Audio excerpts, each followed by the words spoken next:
véus e chalas.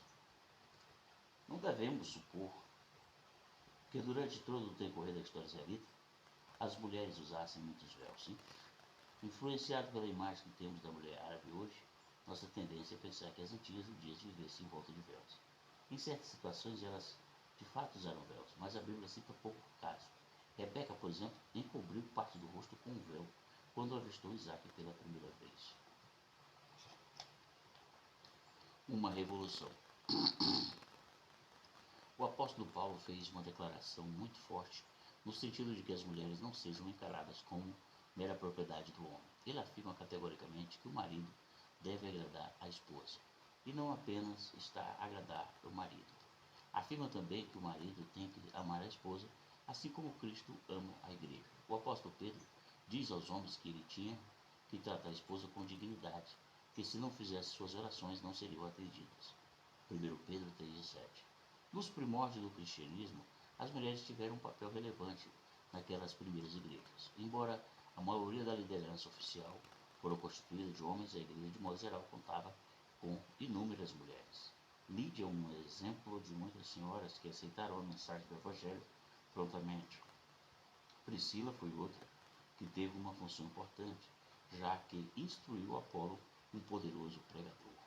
Muitas mulheres participaram do ministério de Jesus Cristo, como mostra o fato de haver elogiado 8 delas em suas saudações. Muitas atuavam como diaconisas. As 4 filhas de Filipe eram profetisas. Não temos informações sobre o conteúdo de suas profecias, mas certamente eram mensagens de Deus. É claro que ainda encontramos no Novo Testamento alguns pontos em dúvida em relação ao papel da mulher. Paulo ensina que elas deveriam ficar caladas na igreja. Além disso, proíbe de assumir posições de autoridade sobre os homens e o de ensinar a eles. Só podemos esperar que os teólogos encontrem explicações para esses textos.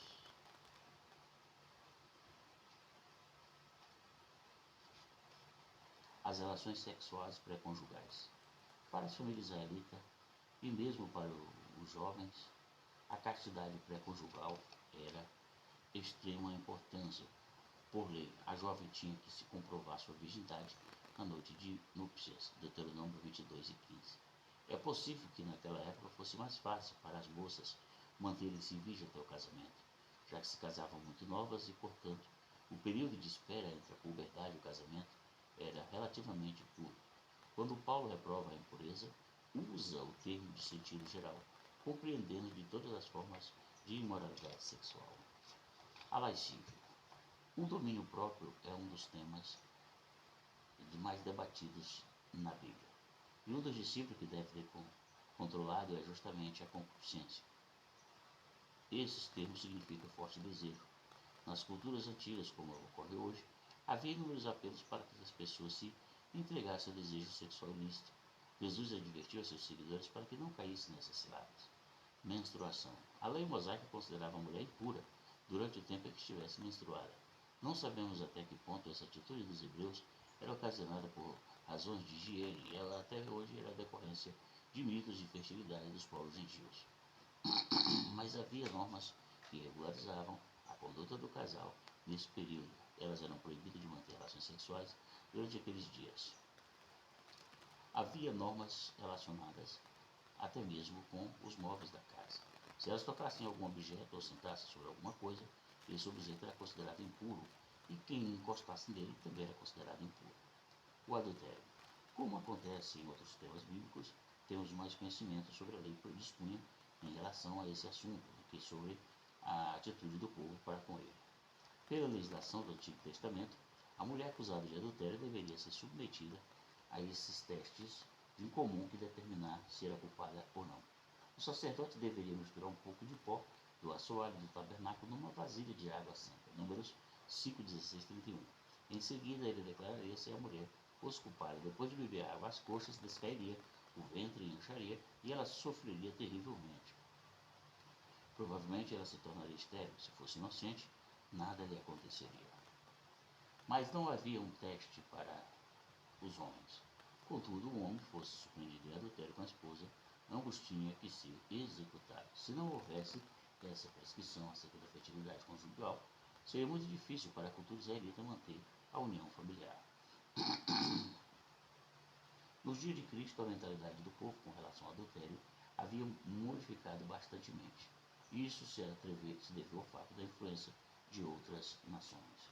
Com seu ensinamento sobre o doutrina do adultério, Jesus nos deu subsídio para formarmos opinião sobre a questão, mas sua orientação o que parece, ele ensina que um homem pode divorciar de sua mulher se ela cometer adultério. Ao expressar esse ponto de vista, ele ofereceu uma válvula de escape para se abolir a execução dos culpados. Incesto.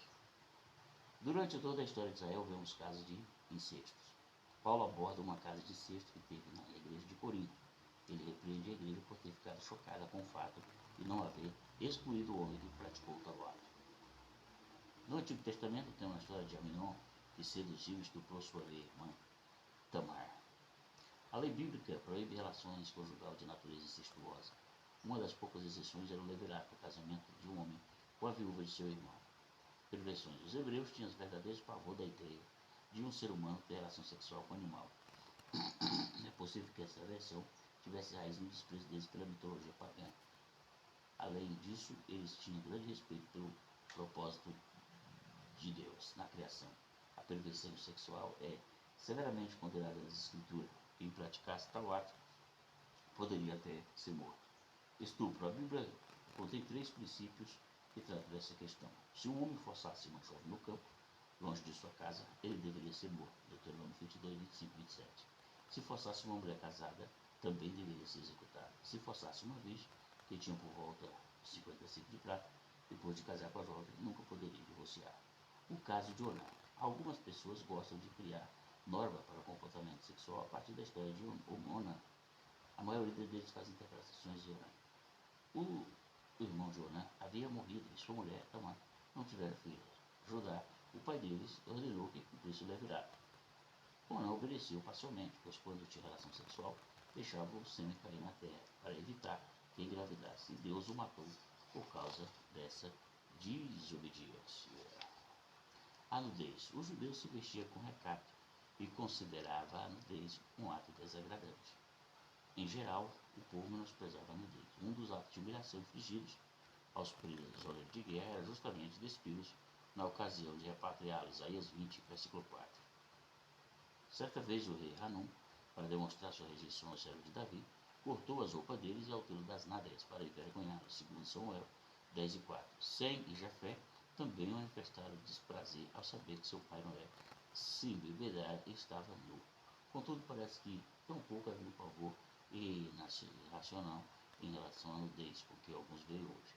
Vemos a experiência de Isaías, a quem Deus ordenou que andasse despido e descalço, como sinal de destruição que ocorreria. O homossexualismo ou sodomia. A história mostra que o homossexualismo é tão velho quanto a humanidade. Nas escrituras, às vezes o homossexualismo é chamado de sodomia, que deriva da cidade de Sodoma e Gomorra.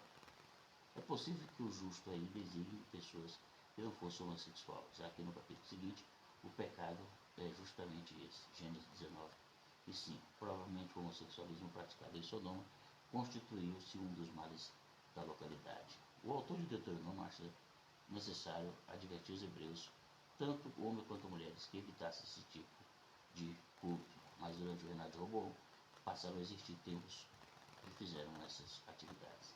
Quando Paulo condena o homossexualismo masculino e feminino, ele também parece estar se referindo a um ato religioso, mas que sem dúvida estava bastante difundido. Romanos 1, 23, 24. O comentário Barclay afirma que o Império Romano era corrompido e os escritores romanos se achavam desesperados quanto a esse seu futuro. Existem algumas evidências de que vários dos primeiros povos os imperadores eram homossexuais. Mais tarde, o imperador Domiciano tentou reduzir um pouco a prática aplicando uma multa de 10.000 sesterces a quem praticasse atos homossexuais. Deus havia proibido aos hebreus uma vestimenta do sexo oposto. Deuteronômio 22, versículo 5.